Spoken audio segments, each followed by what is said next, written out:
Okay in the room? Cool, thanks.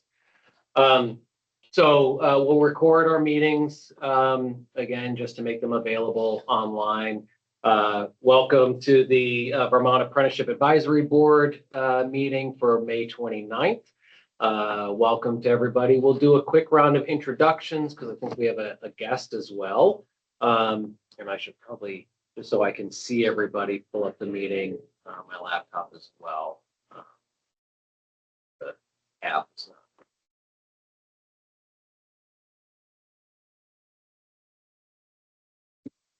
Great. So let's just start with the folks online, and I'll run down through the list, and then we'll go around the room here. Jerry, you want to go first? Hey, everybody. Jerry Bakke, Network Director of Workforce Development for the UVM Health Network. Thank you. Derek? Derek Williams, Assistant Director of Adult and Tech Ed at the River Valley Tech Center in Springfield, Vermont. Greg? Hi, everybody. Greg Gove, Business Manager for the Plumbers and Pipe Fitters Union for Vermont. Thanks, Greg. Jeff?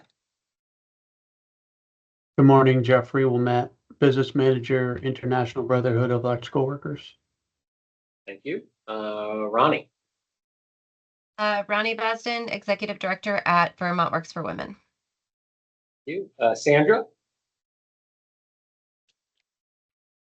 Sandra Mingslamar, Adult Education Director for St. Johnsbury Academy. Great. Thanks, Sandra. Cindy, you want to start around the room? Good morning, everyone. Cindy Robillard, Assistant Director in Vermont Department of Labor, Workforce Development. Gerald Charter, Department of Corrections. Andrew Prowden, Agency of Education, with teacher licensing and our teacher registered apprenticeship program. Hi, everyone. Sarah Knight, Apprenticeship Program Coordinator with the Vermont Department of Labor. Hi, I'm Carla Wietrich from Vermont Manufacturing Extension Center, also VMAC, and I'm a Director of Field Operations and also a Business Advisor. Everybody, Jay Ramsey, Director of Workforce Development here at the Department of Labor. Ann Benoit from Benoit Electric. In the back, Kendall Smith, Deputy Commissioner. I know you're welcome to sit at the table.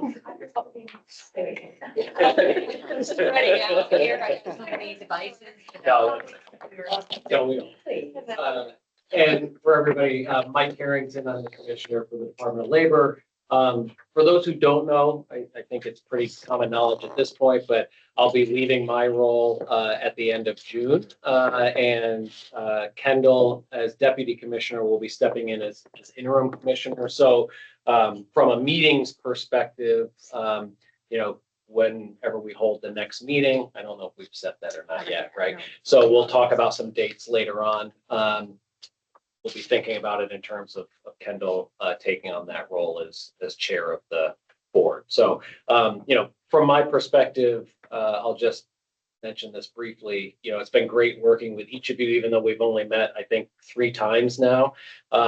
But this is a great kicking off point or stepping off point for this board, which went through restructuring, a reappointment, and I think has some really tangible objectives as we move forward. And I think we're going to spend more time on what is the role of the board and what do we want, other than just coming around and talking about how important apprenticeships are. There are actual functions that this board has. And so, we'll continue that conversation. But I'll be here through the end of June and into the first week of July, right before the holiday. So, but it's been great working with all of you. And I think Kendall will continue that. She's had a very strong background and interest in education of all shapes and sizes, and Vermont's youth and Vermont's workforce. So it's been really great having her on the team. Leading us through the agenda, we do have our first official act of the meeting to approve the minutes from our last meeting in February. So could I have a motion to approve our February 20th minutes? So moved. Jeffrey. Great. And a second. Any further discussion on the minutes before we call a vote? Hearing none, all those in favor signify by saying aye. Aye. Aye. Any opposed? Or abstentions? Great. Motion passes. Minutes are approved. Board appointments and terms. I'm glad that's on here. I'm not glad it's under my name because I don't know exactly where we left off, other than we had a little back and forth with the governor's office, only because when the act was signed, it made some terms effective immediately. We had folks that were appointed to, was it 1 and 2 year terms or 2 and 3 year terms? 2-year term that started in, well, it was February 2024, but something about all terms for boards and expire the end of February. And some overarching statute that exists, so they'll have to be refreshed every so often, regardless of when we were. So we are going through the reappointment process. I think instead of asking for those who are interested in continuing on the board, if there's anybody who is not, since we've only met 3 times, I hope people are interested in staying, but if there's anybody who is not interested in continuing, please let us know after. And if you've got anybody you want to recommend to be considered, we're always looking for board members, whether it's this board or other boards across state government, and there's a process for that. But if there's anybody who is not interested in being reappointed, please reach out to Cindy or Sarah. The best place. Way to do that. And the 4 people that were, their term expired have been contacted and have all agreed. So I think we're set Great. at this point. Okay, true. Anything else on board I don't term think piece? so. That's it. Great. So for today's agenda, we've got our traditional director's quarterly update report. Then we're going to hear from VMEC and a presentation on partnerships with DOL and the Registered Apprenticeship Program. We'll have an update from subcommittees on electrical program ratios of apprentices. And then some general board housekeeping, discussion about future meeting schedule and the reimbursement process for board members. We'll open it up in the end for any public comment and then we can adjourn. So if we do it all by 11:30, great. If we're done early, that's also fine too. So with that, any other comments, additions, edits from anybody to the agenda before I pass it off to Sarah? Perfect. Then it's all yours. Awesome. All right, so we're gonna pull up, I have a little PowerPoint. I'm trying to come up with a general template that we can kind of start our meetings with, just to give everyone an update on what's happened in the apprenticeship world over the last quarter. So this is kind of my first attempt at it, and we'll tweak it as we need to. But just to really go over, statistics, new programs, new occupations, what's been happening, and then going forward, I'll be able to put some graphs in, so we'll be able to look at trends over time and what's happening.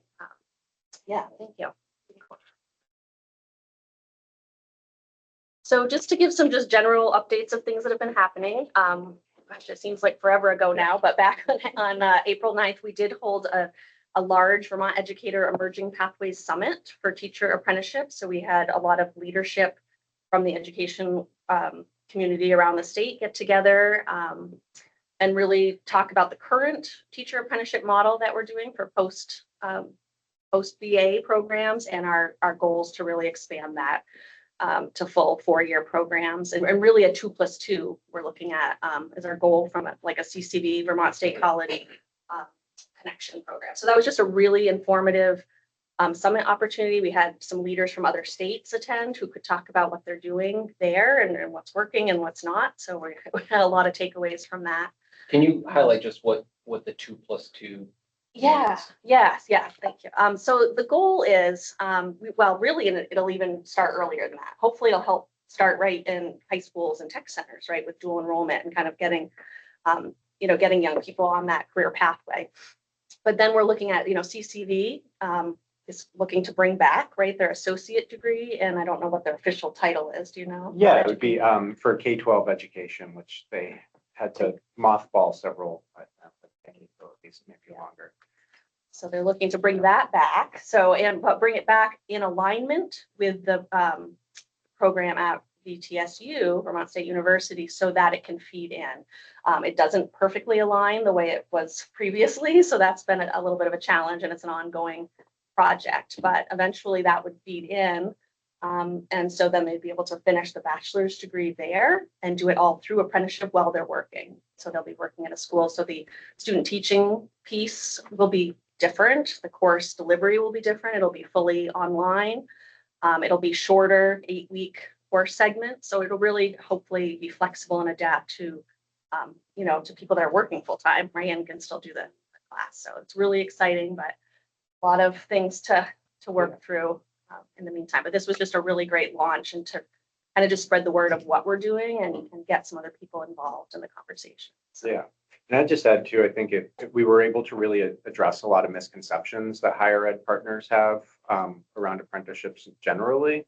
And we got a lot of excitement and have been sort of bringing this conversation into apprenticeships, holistically across industries. So the chancellor of the state college system was able to attend, and she's incredibly excited and is working with her programs to really get into this game, right? We got to stop investing in the buggy. So. Yeah, so another big happening was the launch of the Vermont Construction Academy in Winooski. They had a kind of ribbon cutting grand opening on April 28th. This is really cool because they're our big multi-employer sponsor for the commercial craft professionals registered apprenticeship program. And they just submitted paperwork to have the first certified pre-apprenticeship program boot camp that's going to run this summer. So not only is it just a huge, program to train in the construction industry, but they're also really tied in with registered apprenticeship growth, which is really exciting. And they're going to look to get into other, special occupations as well in construction. We had, I think we probably talked about it last time, but a change in National Apprenticeship Week. They changed it from the fall to April, but because we just did one in November, they made it a day this year, and then it'll go back to becoming a week in April, beginning next year. So for the day, it was a really busy day. I'm trying to think of all the things. I know we did a big visit with leadership over to VHV, Vermont Heating and Ventilating in Winooski, and they have our largest single employer program with 3 different occupations. So we just really did they kind of held an open house for us to really talk about their program and give a tour. And then some went over to the Burlington High School construction site where they're working to give a tour there. So that was just a really nice way to celebrate, a really successful, well-run program in the state. I also presented that day to some students over at CVU High School about apprenticeship options and career pathways after high school. And then what was the other big one? I'm forgetting. Well, we did quite a bit of push through social media. We have some pathway infographics that we have been really trying to just distribute and promote across, honestly, anybody who will open them. But it really is these are just great visuals for students, for parents, for career counselors and others to see, different pathways. And I think we started with a small number of maybe 4 or 5 of the traditional occupations, and when we've expanded to some of the other occupations. So those are available on our website. If people wanted to take a look at them and share them, we would love that. Big graduation, of course, in quotes, graduation, because it means we had 185 apprentices who completed their electrical and plumbing 4 years of instruction at VTSU. So it was a great celebration day, and the commissioner spoke, and just a really good celebration. I think it's exciting for these individuals who I think some wouldn't go to a traditional kind of graduation. So it was a really nice ceremony in that regard. Biggest class ever, which was great, and bigger that came in person to actually attend. So it was a good turnout that way. So a lot of family in attendance too, which was family and they did celebrate the instructors a little bit after for the first time too, which was a really nice addition to have. They had a luncheon and gave some awards for how many years some of these instructors have been teaching. So really as a second job. So When that you was said good. 185, how many, it being the biggest, how many is average? I remember last year, but I feel like it was like 130. I mean, I feel like it was a big jump from last year. That's great. Yeah, and especially I think it was the plumbing side really grew because it's about I think it was like 100 electrical, 85 plumbing, which was a big jump on that side. So yeah, so that was great. So now our goal is to, again, some of them think they're done, but the goal is to get them through the next phase to finish those hours, get them turned in, so then we can complete them from the apprenticeship program and they can apply for licensure. So that's the tricky part now after school is done to finish those hours. Last step. Yes, the last big step. Staffing, I think that was after our last meeting. So we had hired, I think we had announced another apprenticeship program support specialist person who did leave the department in mid-January. So that position is still open and we're working on adding one more member to our team. So again, it would be myself and the 2 support specialists. And then of course with our leadership to support the program as well. Let's see. Oh, so a new process came out. This will be, I think, good for you, Pam. Well, there's been a lot of conversation about hours coming from students who at CTE centers and electrical and plumbing that want to come in with some credit from what they did at the tech centers. And it's kind of been all over the board. I guess there was in the way back, it was kind of an automatic credit. The last couple of years, teachers have been trying to get really a kind of a huge amount of hours that didn't really feel right. And I think especially to some employers who were saying, is that equivalent to on-the-job work, right, for an employer? So what we did was we came up with a form, and we'll send out a copy to all of you in our notes from this meeting. But it's really just saying that we recommend, 300 hours.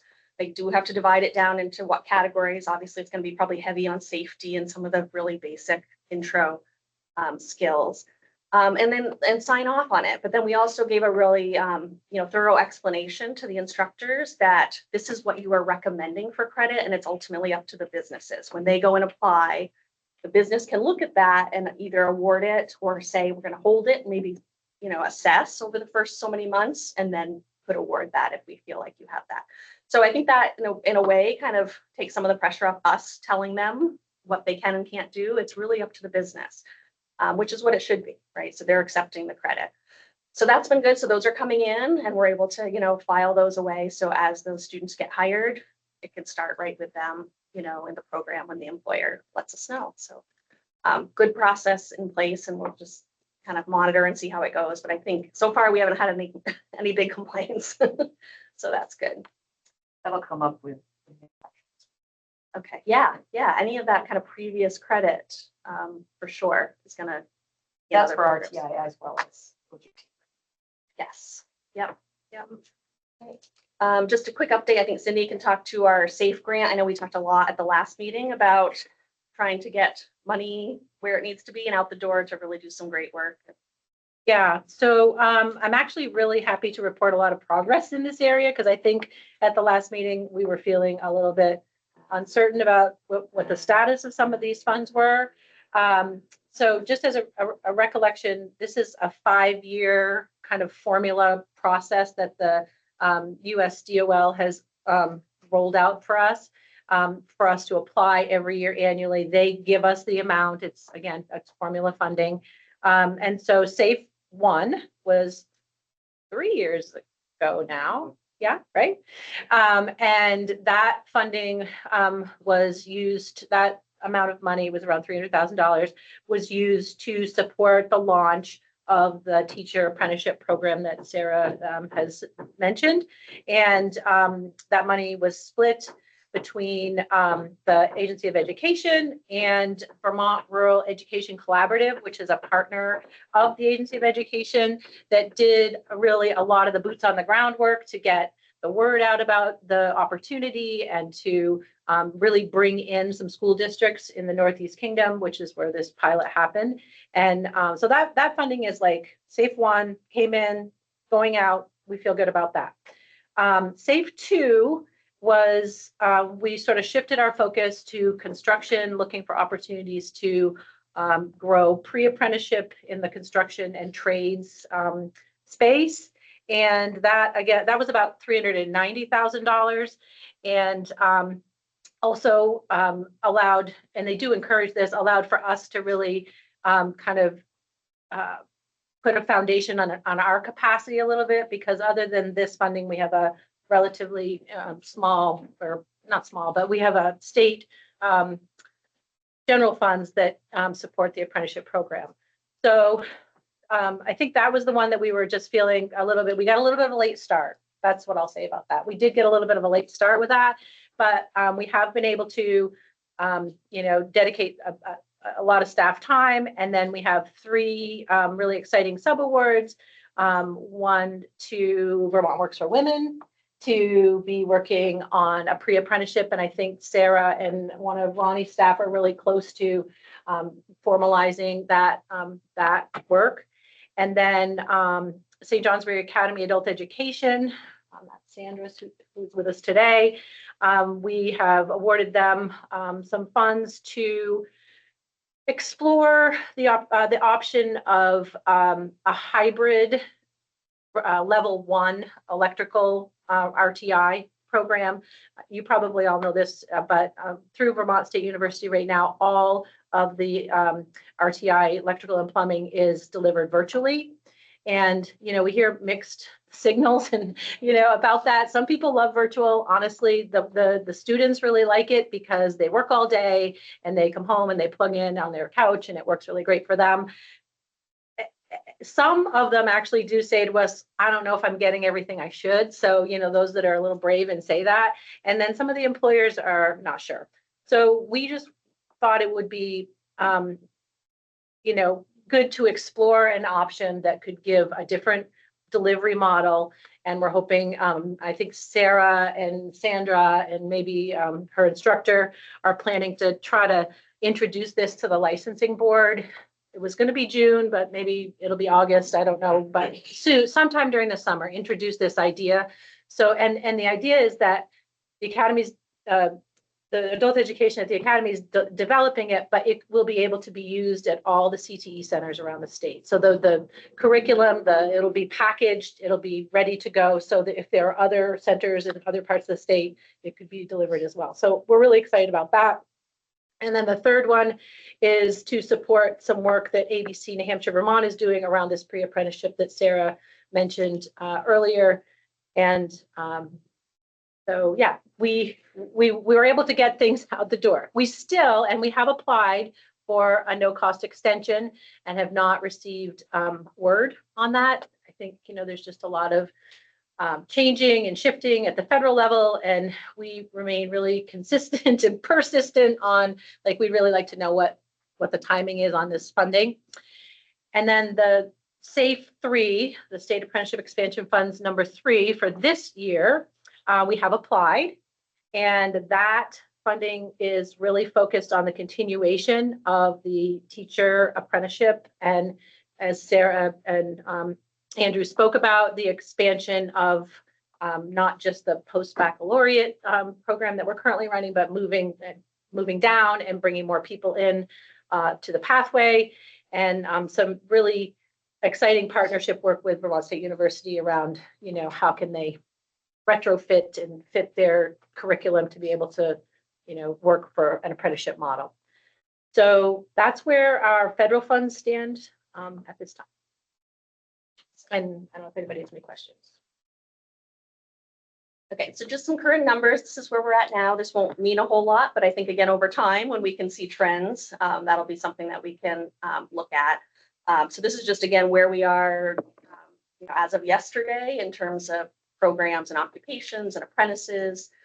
What overdue apprentices means is that they're in our system, and according to when they started, if it was a 4-year program, they should have completed by now. That might be a lot of our electrical plumbing that just haven't finished their hours yet or submitted them. So we're doing a lot of outreach to try to clean those up, but that's a pretty good number. I think we were at 300 maybe when I started here. So we've definitely got the number down, and we're getting, being able to stay on top of that. A suspended program just means it's not active right now. They have been, and they want to maybe go back. So we're kind of keeping them in a, it sounds like a negative term, suspended, but just means they're on pause, and we're going to hopefully get them up and running again. 19 programs with no apprentices. That's another thing we're going to tackle because kind of the federal guidance is if they've been inactive for a year, a calendar year with no apprentices, they really should be possibly deregistered. So there'll be some outreach to just kind of work with them and figure out, you know, the program not working. Can we help to get it up and going again, or should we just? Do you know how many of those 19 are like multi-year no apprentices?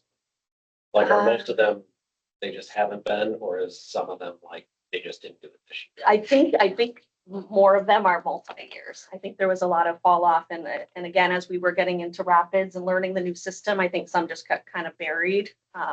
There just hasn't been outreach to them in probably a couple of years. So yeah, that's another project, but you can go ahead to the next one. The next, oh, Just sorry. have a Yeah, quick- sorry. The 1664 number, Yeah. that does not include like pre-apprentice. Those are employed individuals. Yes, correct. Those are fully employed, registered apprentices. Yep.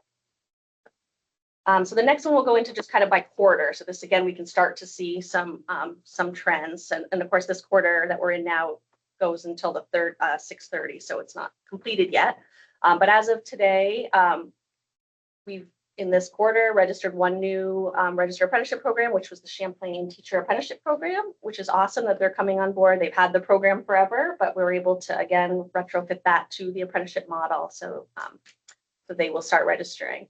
The canceled programs, that's you can see is really high, and that's again because we're doing a lot of this cleanup. So those are ones that we have outreached and they're not active. They don't want to be active. They don't have the leadership or the people for it right now. So for a lot of different reasons. One, you know, Well, how, like, what would be an average canceled program number if we weren't doing cleanup? more like the 0 to 2, I Okay. think. Yeah. I mean, I think that's a rare, I mean, it should be rare, right? We Yeah. should be supporting them enough if they want to do this, you know, we should be able to keep them going. So it's just, yeah, it's again, some of those older ones that, you know, they've just had so much leadership changeover that when we call the new people now, they're like, oh, we didn't even know we had one. And so it's just, you know, again, we may have to cancel and then maybe do that outreach to say like, oh, well, let us start at square one again and talk about it. So Hey, Sarah, the Village of Barton what was their apprenticeship? that was one of Chris's, but I think it was something that they've like either Was it merged line or maintainers? I think so. And I think they're like under something else now. So I think they're part of Orleans, aren't they, Jeff? They are, yes. Well, Orleans and Barton are separate, but. So I represent Barton, the Village of Barton, and they used to have line workers there that would go through the program, but now they don't have a line worker program. They have it all subbed out to Orleans, so I was curious. so that's probably exactly why that one was. And of these 18, some of them are also like one company was merged with another, so it was canceled. So they're not all negative. You know, and some of them we found were duplicate. They were registered under us as a single program, and they were also registered under Vermont State University as an electrical employer. So some of them were actually duplicate records too. So again, the 18 isn't as bad as it looks. New occupations, one last quarter. Global Foundries already, of course, has their manufacturing, but they added an electrician occupation. And then just recently, Kingsbury Construction, who does commercial craft, also just added a construction equipment mechanic helper, so a diesel mechanic, a 2-year program. So that's about to launch. New apprentices, you can see, are certainly on track. Canceled apprentices, again, is a little high. Those are ones that, you know, are not finishing the program, but again, we've been going through a ton of cleanup, so we should see that continue to go down. And completed is great because we're up and we're not even to the end of the quarter yet, and a lot of that's with those electrical plumbing that did complete their hours, so that's great. Sorry. Sarah, may I ask a question really quick? On the canceled apprentices, do we have the capacity to ever ask why? Or does that information get fed up to us? So we do ask the companies to fill out, we call it a change of status form when an apprentice leaves, and you know, we say, do they take other employment? Are they with another company but still in the industry? So we do try to track that. A lot of times, I think maybe they don't leave the employer on great terms, so sometimes it's just like terminated and just, you know, we don't really get a lot of information. So yeah. They might also show up with another employer and Right. they can, generally, if they're on good terms with the previous employer, they can transfer their hours and their RTI. So we see that in the credit that's awarded to newer apprentices if they've transferred.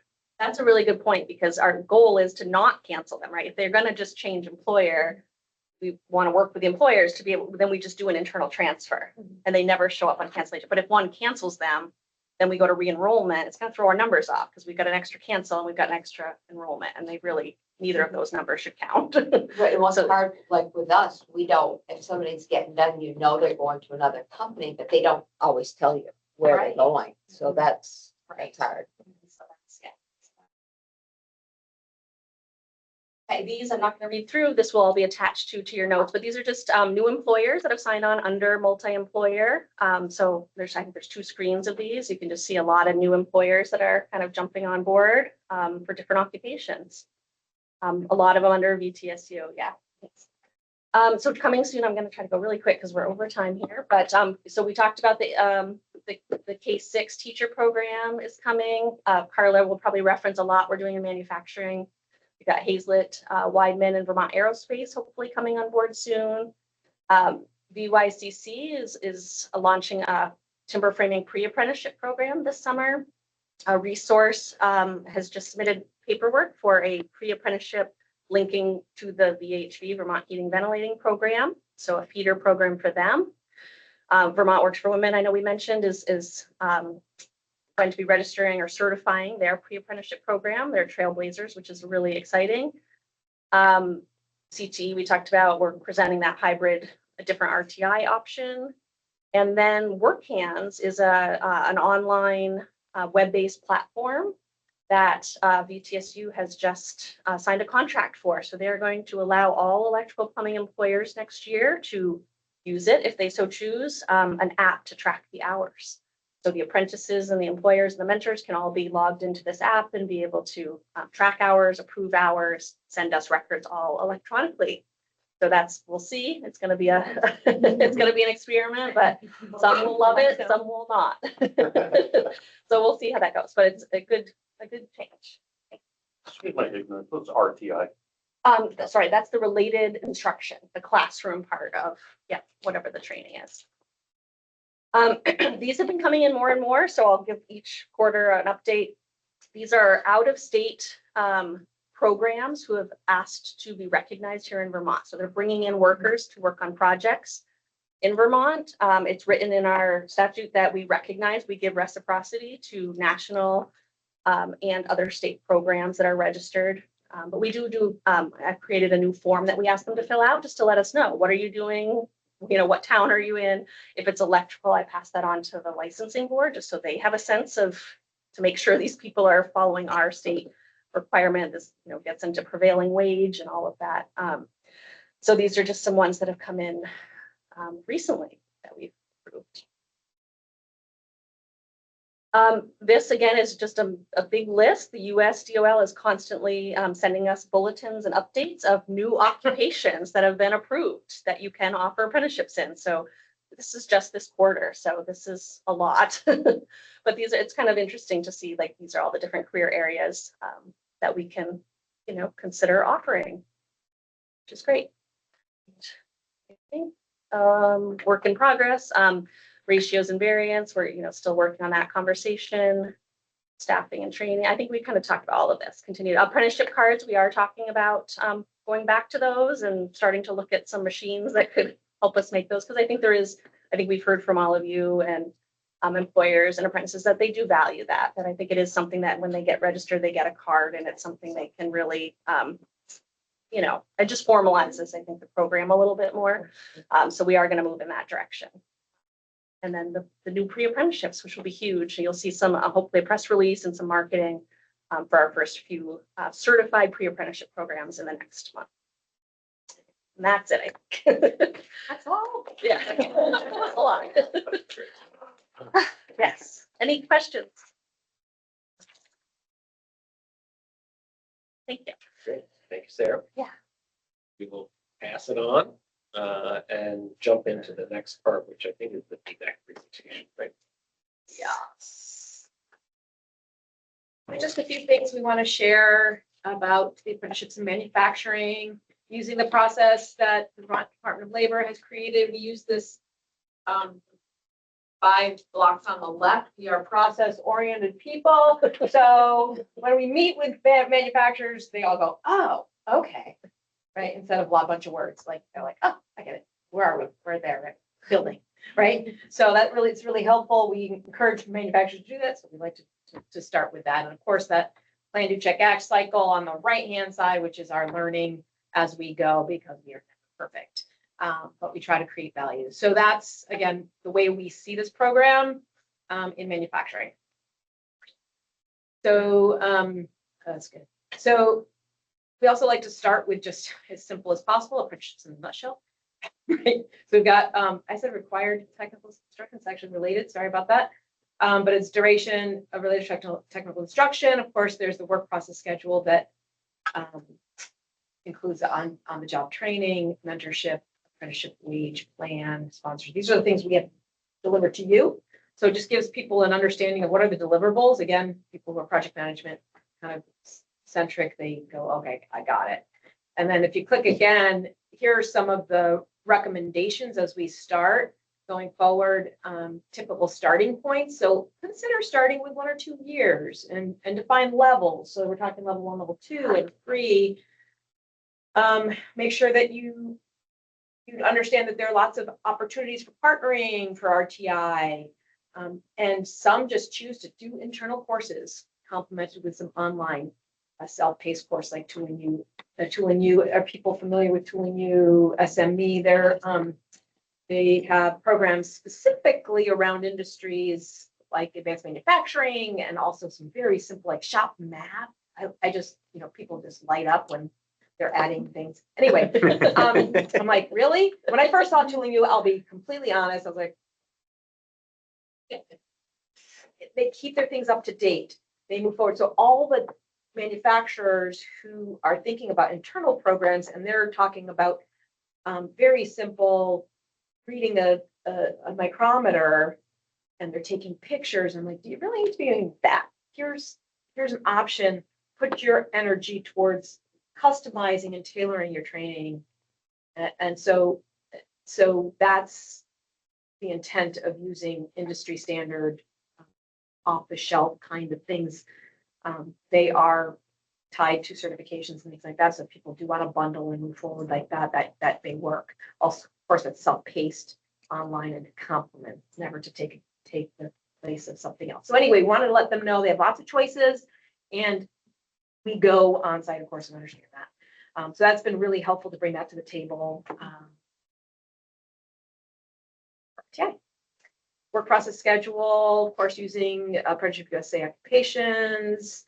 And then again, if we've worked with companies, they oftentimes have skill matrices. So competency lists, and we kind of mash them up with the WPS.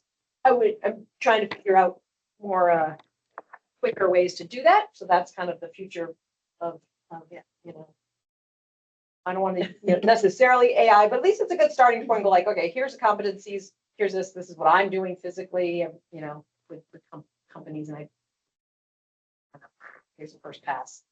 Well, and just to throw in there, I think this is part of the reason why we are partnering with VMEC to do this work with manufacturers, because we don't know the manufacturing. We don't speak. So like we have what's on apprenticeship, .gov as recommended apprenticeship programs, but I don't know what all our Vermont manufacturers do and how to kind of match their competencies with that. So that's where our expertise comes in and can go do those conversations. Great, thank you. Oh, wait, back up. Sorry, one more thing. So mentors, of course. So again, we describe what it is that's expected for Department of Labor in terms that I think they would understand a little bit more. That selection process in terms of aptitude and commitment to the company and to learn. And that, remember your first, I'm saying this out loud here and make sure these is supposed to be thought provoking and also a bunch of nods. Not, I have something to take notes of where I'm not on track. So if you don't think I'm on track, you're going to either talk to me afterwards or now. So things like, that that starting point is a starting point for them. And making sure that they recognize, again, it's not gonna be perfect the first time around, it's a pilot. Make sure that those people who you're putting through are willing to give feedback along the way as well. And then, of course, the sustained process, not required by you, but of course it is, in terms of creating a visual management of their progress along the way. I mean, it isn't required by you, it's not like, anyway. So that's what I create, and then recognizing that that's only a starting point, there's some enhancements. Nope. Okay. And then, so there's just other things to consider. We do not need to talk about them, but integrating, especially in the sustained process for manufacturers, they have a quality management system or the business system, making sure that it's integrated into their system, their L&D, their budgeting, however it is that they are going to sustain this thing, whether they have people coming in every year, every other year, or whatever. That way, there's a little less work on your part, going, oh, what happened to this person? Less work on our part, or this, whoever this, this idea of, we oftentimes provide that transition when leadership changes, and then they go, well, we're sticking around until the next leader is up and running because they can't think about some of these things while they're coming on board. So, that is a big challenge, is the leadership transitions, and we try to be intentional. Again, questions, welcome anytime along the way. There's a challenge and an opportunity with mentorship, and it's one of the ones I highlighted, right? And I see that some companies have done this in other states, where they, right after, again, this is for thought-provoking, right after an apprentice becomes a journey person, journey worker, the idea of putting them in a position of a mentor, training them up to be mentors. They just went through the process, so they know it. So this idea of all the kind of tracking and things like that, they just went through it and they are fresh on their skills, right? So that idea of moving them through that, they've also seen some of these skills demonstrated by their mentors, and then they can then become, they just kind of move up together. Just a thought. And the next shot just shows that we use this diagram when we're talking with leaders about, you have the same skills and you build upon the skills and the knowledge throughout your careers, and that's the inflection points of your careers. That's what that's supposed to indicate, and that you first start out delivering, leading yourself, and maybe you're leading this apprenticeship process. And then you're actually leading people, your actual supervisors. And this might be a great opportunity for an apprentice to see a pathway through any of leading, even if they just become really deep self leaders. Right? So, again, food for thought. The next one is, okay, so this, again, this is a previous state or without apprentice. Here's this person going through a process of hiring, onboarding, and some sort of gray shadow. They're kind of frustrated that they can't do it somewhere along the way, and usually bored during onboardings.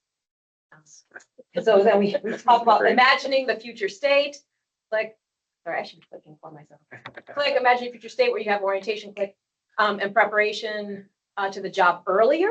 So even in the recruiting process, when they're going through the tour, here's what we do, and we kind of measure like this. Why don't you try this? And then you also like get a sense of assessing, even if you don't have a formal assessment process. And then you onboard to the company and to the technical job instead of just to the company early on, building those competencies using the, and then you go forward. I'm going to actually stand up for a minute. This gets complicated, but I walk through slowly, right? This is where they're learning. This is their RTI, and they're learning in the place, but they're already performing at some level. They can do something if they're side by side with their mentor, just like probably the electrician is holding this, or it goes from holding the flashlight to actually doing something. And then at some point they're performing at level, but they're still continuing to train and improve.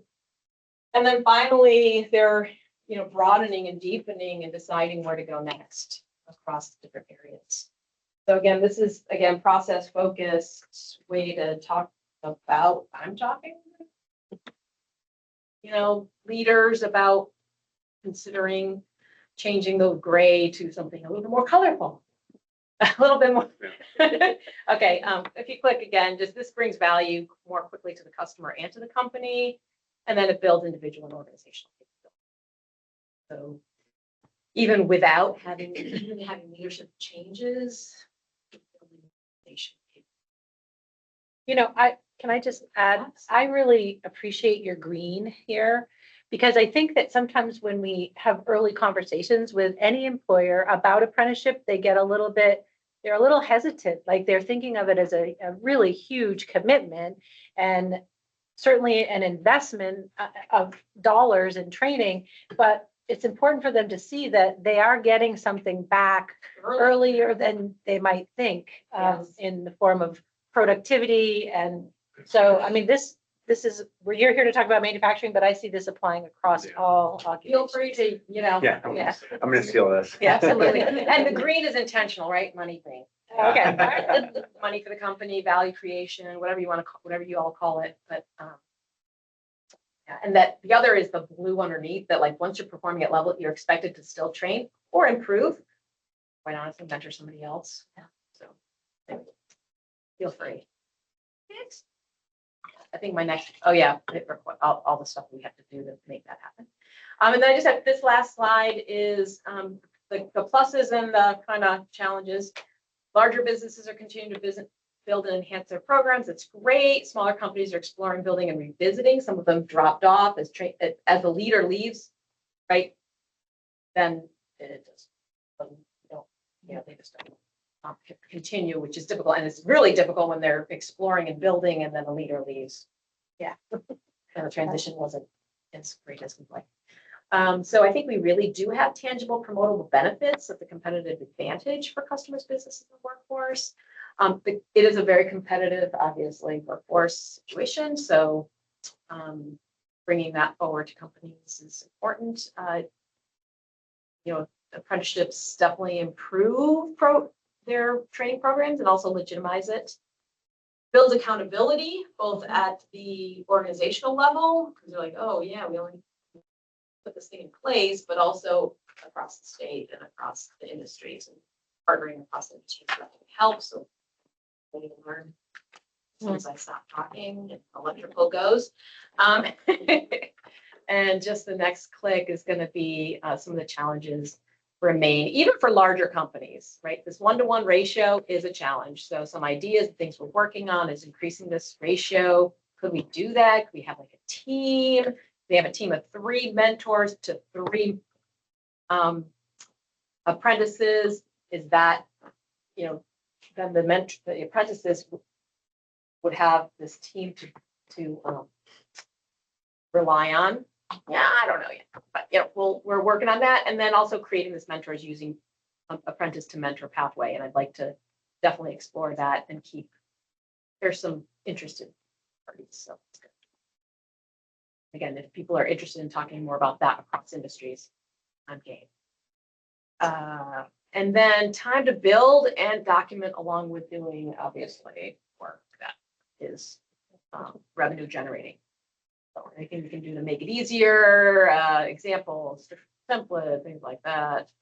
And then again, partnering across things like VTSU is doing, which is interesting to learn from that and others. There are things that come up, and we don't have a ton of apprenticeships. We've talked to more than 40, through this process, but the companies.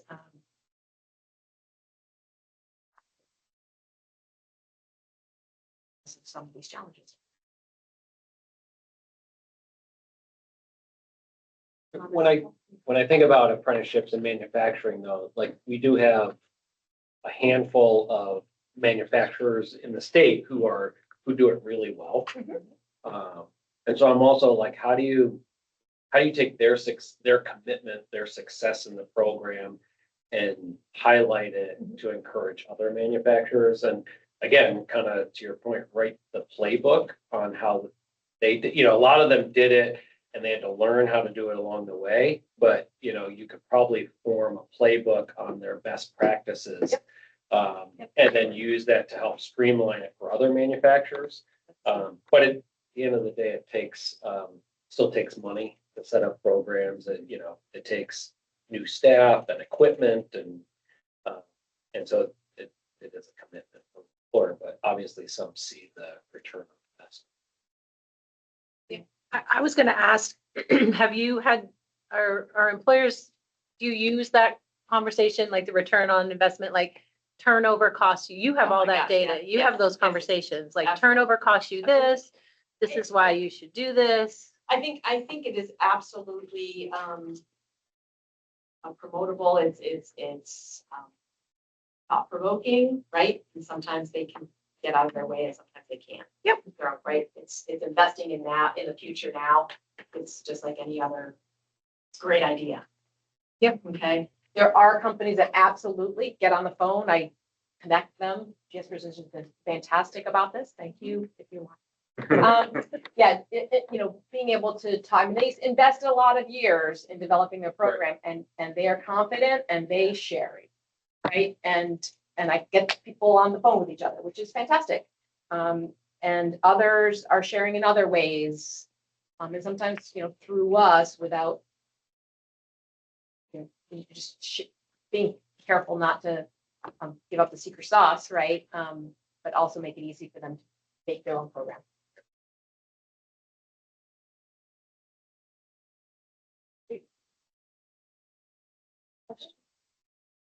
Yeah.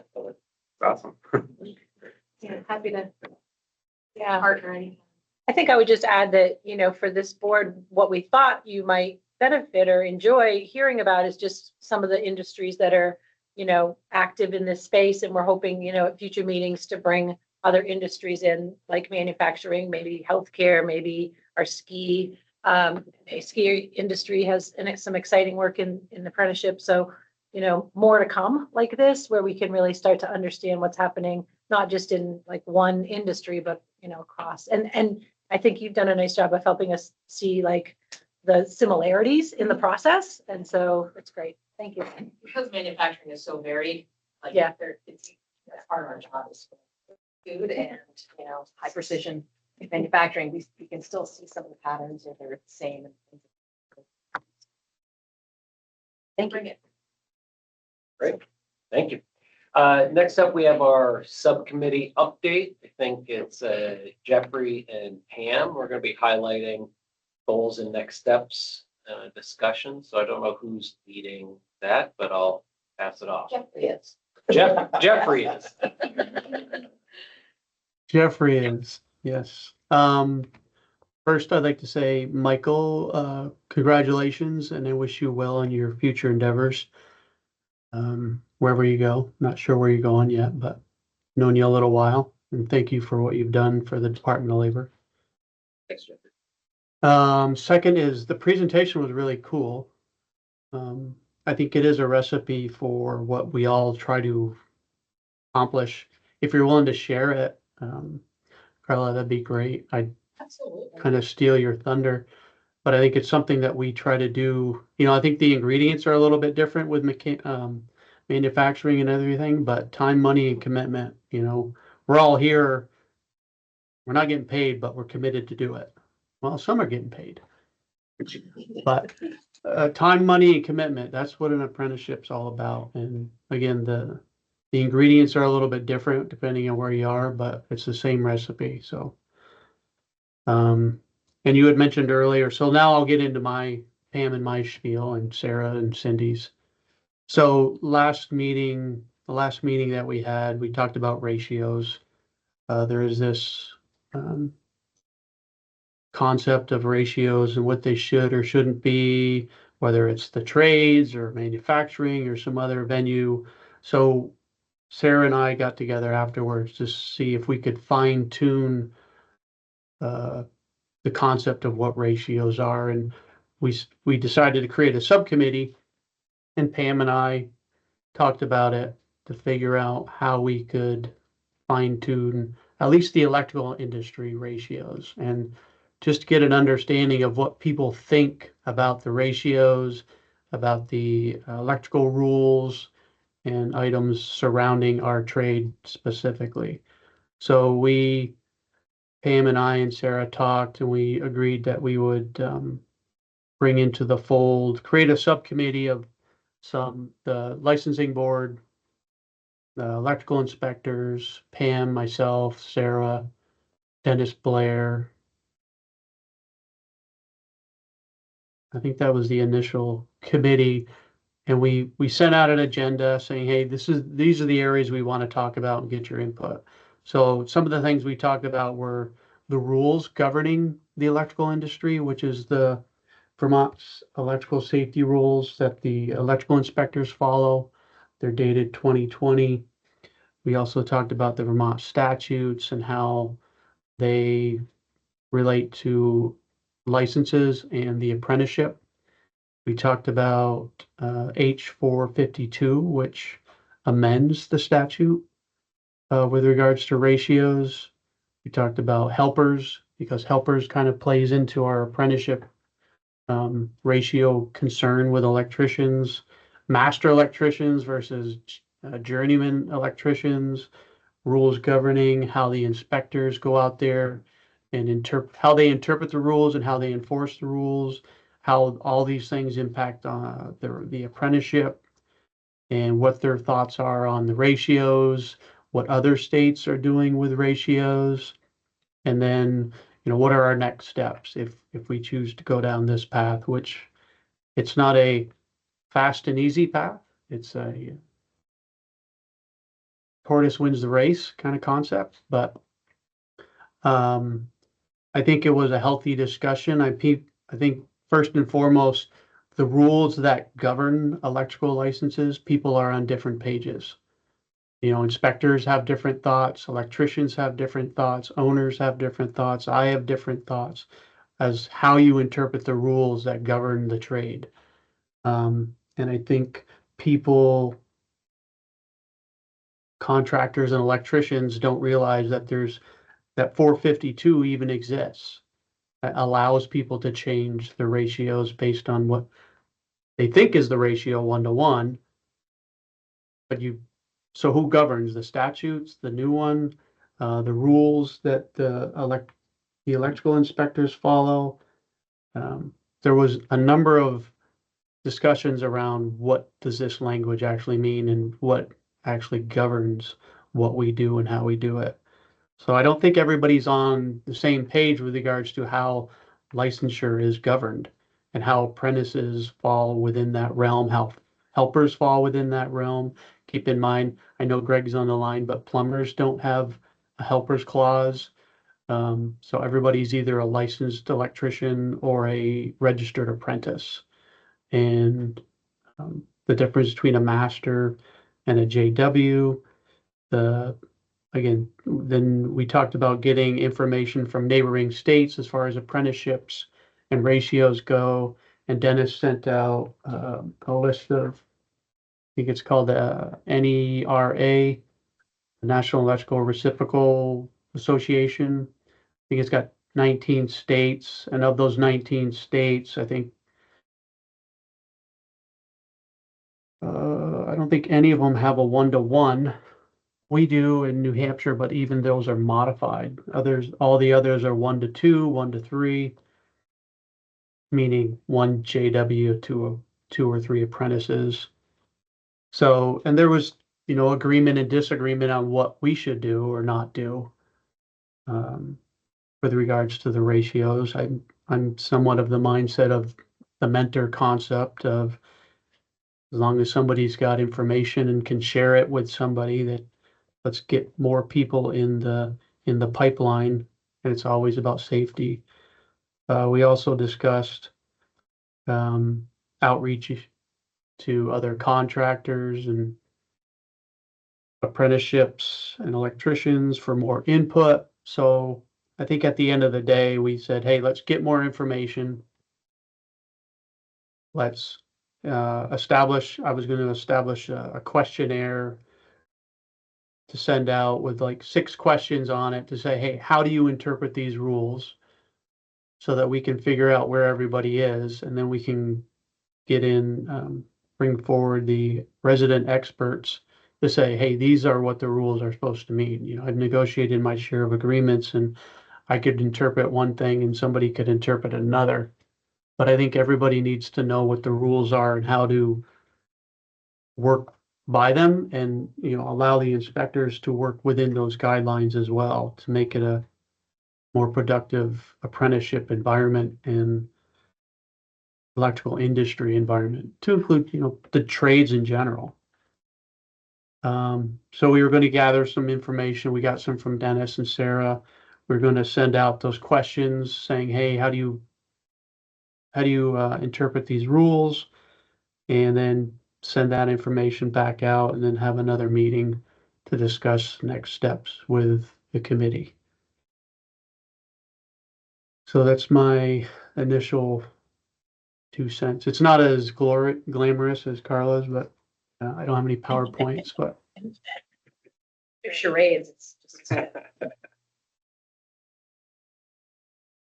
so that's kind of my input on what we initially did, and I thank everybody who took part in it. And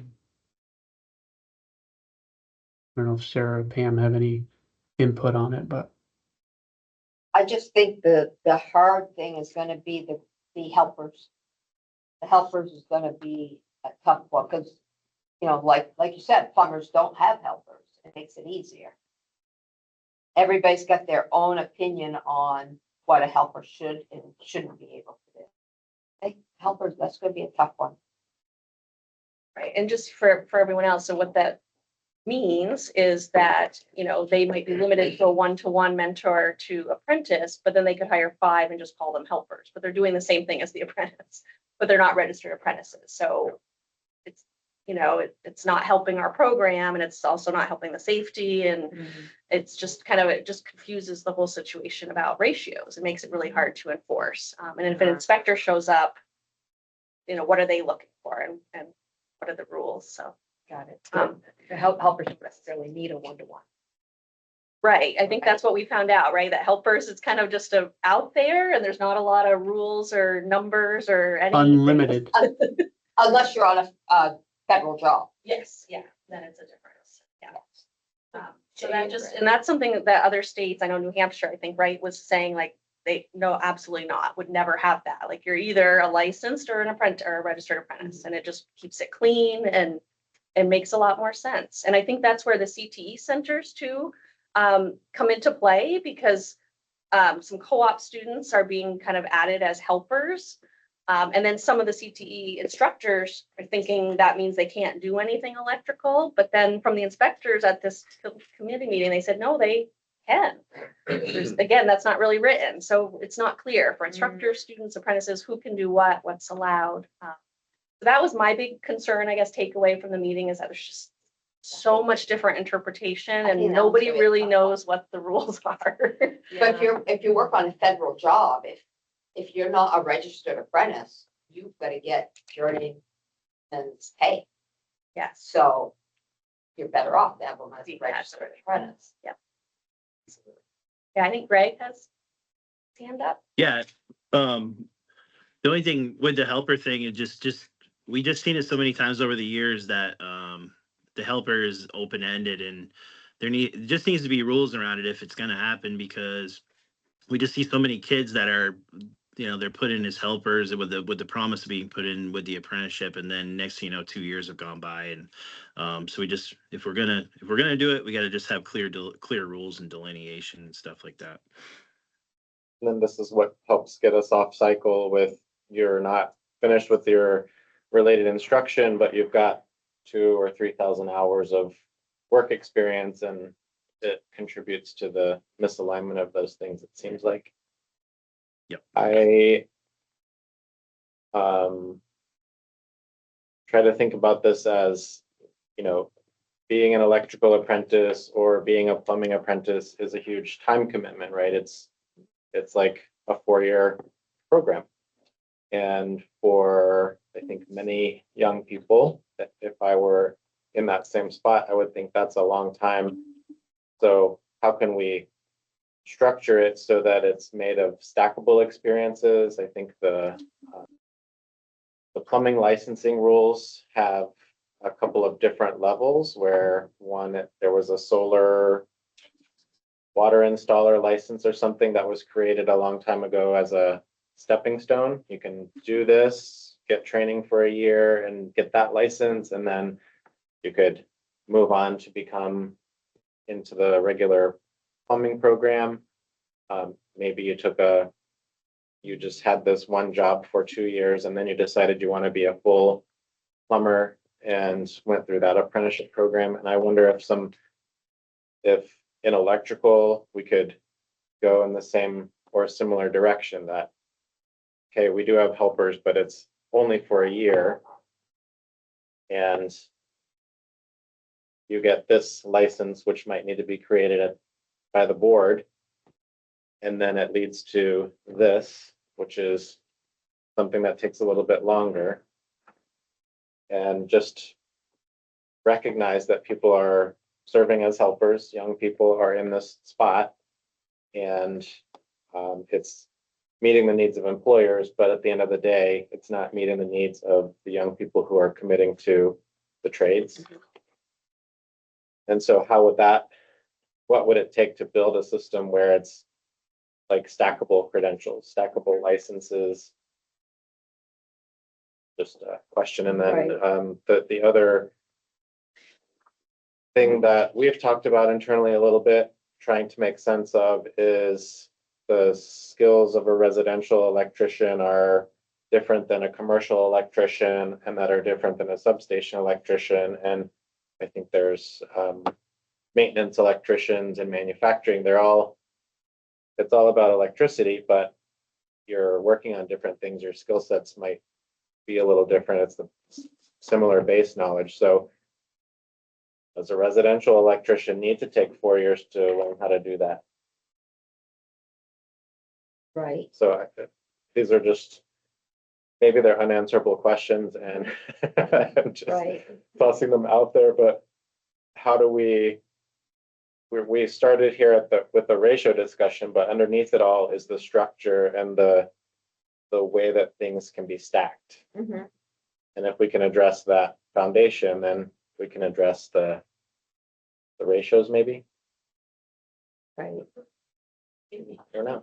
Maybe. I've been in the space for at least a decade, maybe a little bit more, and we always come back around to ratios and helpers. And it would be good for us to take some steps to solve the problem.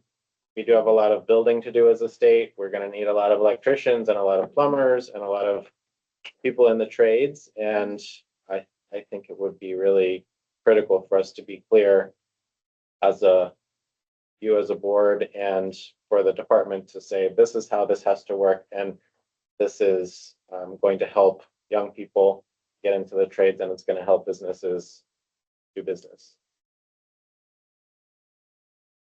I think one of the hard things is that it's who does what and how are these changes made? Because in talking to the licensing board, they go, well, we follow these rules and these statutes. We don't look at your Act 55 apprenticeship. So they're just not talking to each other and they're not aligned. And so on the big scale, I'm just saying, I don't know how change at the state level can get us all, where does it start to get us all on the same page? I think what would be helpful, again, just thinking from the top down, is if the board can come or develop recommendations, right? Then the commissioner's office and Jay can be working on the cross collaboration with, professional regulations and also legislative policy changes, right? So if the board says, we would really like to see this, we think this would be in the best interest of growing the field of electrical and plumbing, and maybe there's a counterpart that you can work with at either again, whoever the other partners are in that, and come together with a recommendation that would also be supported by them, right? So we don't want to do anything that they're going to actively oppose. another state agency or department is actively opposing. So if we can work in collaboration, come with a recommendation from the board, then, Kendall or whoever's in the commissioner's seat and Jay are the one who are gonna champion that, and make it a legislative policy item. So I wouldn't worry about that, like that part is, it's really more about like, what do you actually want to do, right? Like, what is the consensus of the board, and has the Office of Apprenticeship been working with our counterparts in other areas to make sure what we, the department and the board want to do is also supported by other offices. And I think I appreciate the team that got together and get started on this, right? The fact that you got the people who are doing the inspection, but you got, right? Nothing like getting in the same room or virtual room or whatever to get started on this. Because the intent of the rules, the rules can be followed, but the intent of the rules may not be met. Right? Yeah. If they're too not meeting the ultimate goals, right? So getting around the intent, what is the intent of this rule? And therefore, is there a different way to get to that? So when I read the Vermont electrical safety rules, it says right up front, these rules are adopted by the Commissioner of Public Safety and the Electricians Licensing Board. So the licensing board, I think, has more authority than they think they do to make these changes. They're the ones governing the safety rules and the licensure of these things. But I don't know if they know that. So when I read through all this glorious stuff, I was re-educated on some of it and educated on some that I didn't understand or know. But to your point, Jay, I think there is question. I've never seen an in-depth discussion on ratios. I've been doing this for 25 years. I think this is the most I've ever seen. I think we do have the skills and ability to tackle this. I just never seen it done, to get it out there so that everybody knows what the rules are. Again, we on the committee were different with our opinions. That was weird, but not. Jeff, do you think if there was like if we could create a compelling vision or purpose statement for what the ratios are about, that would help people get on board with or resolve whatever their disagreements are? If we could say, look, I'm making up numbers now, but we need 10,000 electricians over the next 10 years. And the way that we've been doing it isn't working to fill all of those vacancies. How can we organize the systems differently so that we can achieve that goal? Would that help people have the right mindset for how to approach a ratio, how to change the rules, how to make sure we're keeping safety of the public in mind and safety of the workers in mind? And then we could design a system around that big goal instead of everybody's different opinion about it. So bear with me while I get on my soapbox. So many, many years ago, when Peter Shulman was in office, God bless Peter, there's no licensing requirement for electrical in single or two-family homes. Why? Couldn't tell you. Makes no sense to me, but it's been there forever. So we are on the cusp of creating an environment where all single and two-family dwelling homes were needed to be done by a licensed electrician. And I was in committee one day with some inspectors of mine to give testimony, and somebody whispered in my ear, not going to happen. So that went away. Twice I was involved with things like that. I continued, when we did the whole solar thing, we tried to make sure that the solar installation was done electrical. Myself and George Klain was part of the committee that created the S license for solar installation. It wasn't my favorite, but we created that environment to allow people to do electrical work under an S license for solar. So it's a political environment. If we can get over the political BS, we can do it.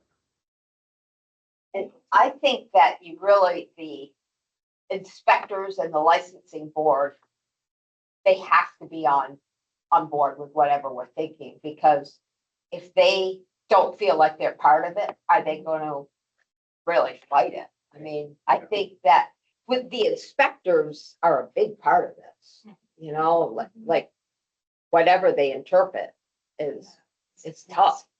Well, and I got the impression, I don't know if you guys felt the same, but that they were a little hesitant to get the rules more specific. They wanted a little flexibility and being able to make some judgment calls at sites and, that's what I felt. I felt that Dennis was on board with changing the ratios, maybe further in after second, third year. But I think his hangup was the helper. I think he likes that helper clause, and I'm not quite sure why.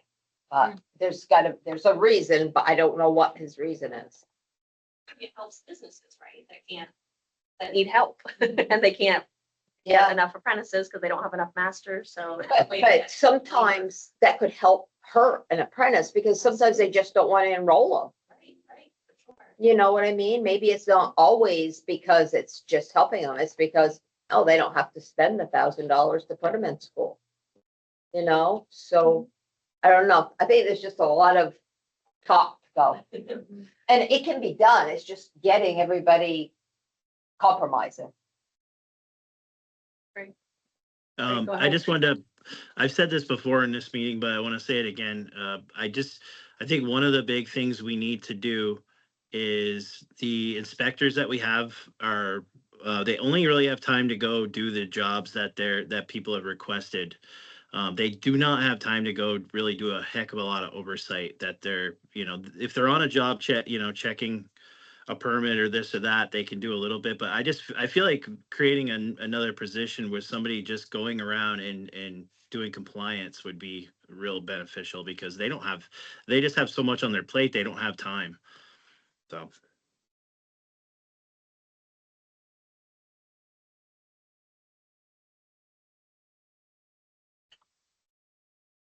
Just tracking time, anything left on the subcommittee report?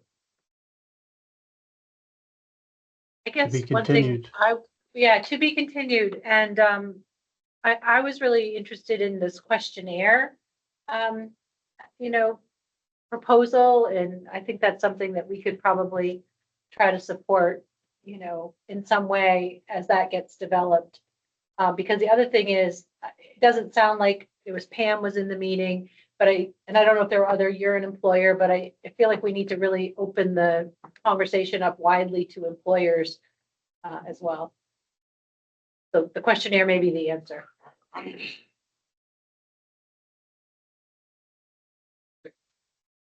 Moving on, last couple of minutes, we need to discuss our next meeting, and then go over any mileage reimbursement process. Yeah, so if we kind of stay on track of what we're looking 3 months out, and we've been doing Thursdays around this time, if that still works for everyone. So that would bring us to Thursday, August 28th is an option.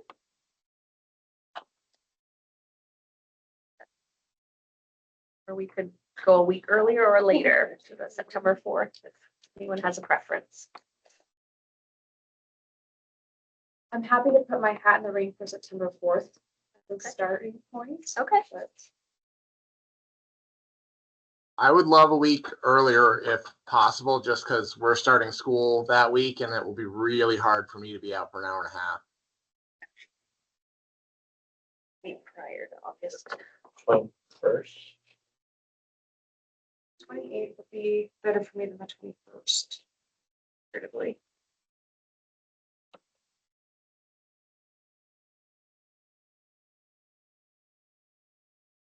We could also look at a different day of the week too, if that week earlier, but on a different day. So, Derek, is that, so you want the week of the 21st or the week of the 28th? Has to be the 21st, right? The week of the 21st would be great, and we could find whatever day is fine with me. It's just that week of the 28th is new teacher orientations, and we're getting rolling, and it gets tough. The day that week that, nothing else.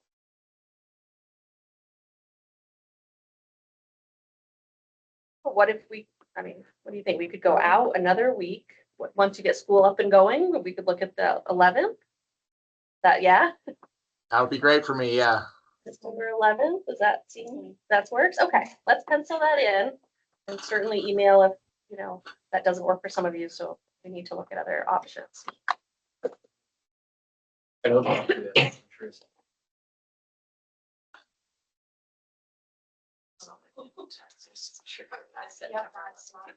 Well, it's the summit's like the time. Can we do a doodle poll as a follow-up? Would Yeah. that maybe be Why don't we do that? easier? I apologize. Yeah, but I'll send something out to follow up with a poll to look at some dates in September.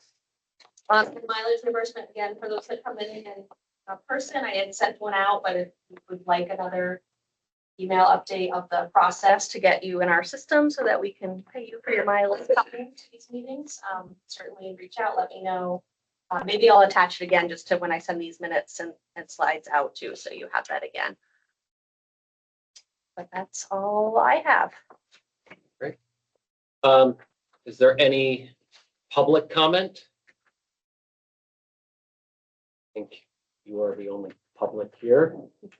Like part of the team. I don't Yes, know. yeah, you can plan to come to future meetings too. They're not just reserved for board members, so. Hearing none, unless there's any final comment from anybody, I can take a motion to adjourn. I motion to adjourn. A motion, a second from Pam. Is there anybody opposed to adjourning? Hearing none, we'll call it unanimous and close the meeting. So thank you, everybody. Appreciate your time today, and we'll Thank you. put out a poll for future dates.